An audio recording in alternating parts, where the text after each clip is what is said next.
Magandang araw mga langga. Ayan, dito na naman ako sa aking mga alaga.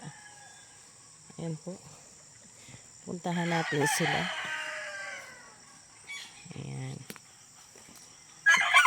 Meron po tayong naglilimlim na inahin. Naglilimlim na po yan. Ayan. Meron din po tayong nangingitlog doon sa dulo. Ayan po. Tsaka yung iba, wala pang eggs.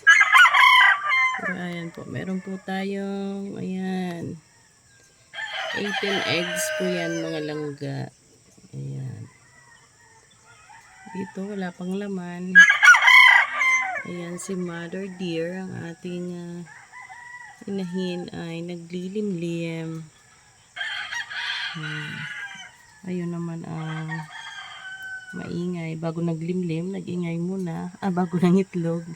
Nangitlog po yan. Ang ingay niyan bago umakyat. Ito. Hindi pa nililimliman ito ng inahin.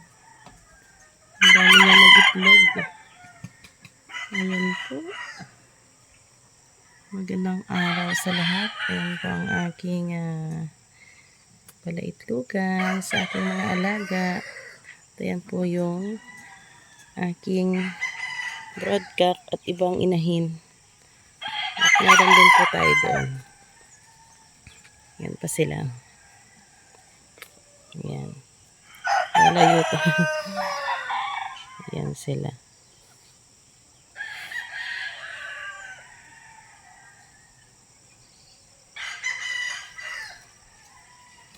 Yan po lamang ang ating nagawa mga langga. I-check ang kanilang iniitlogan at lalagyan natin ng numbers ang kanilang eggs kasi minsan nakakalito. Minsan naghahalo pa siguro yan.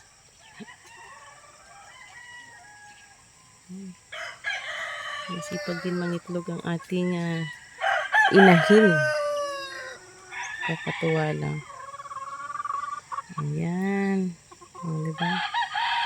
Ang ating broadcock.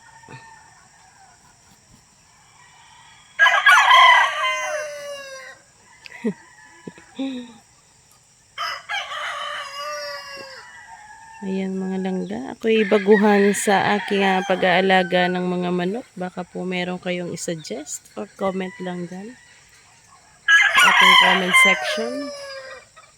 Baka po meron kayong gustong isuggest. Tuloy po ako makinig at basahin ang inyong mga comments po para makakuha din po ako ng idea tungkol po sa alaga ng mga manok o kung paano ang way ng kagaya po nito yung nangingitlog, ano po bang tamang gagawin yan po. Salamat po mga langga.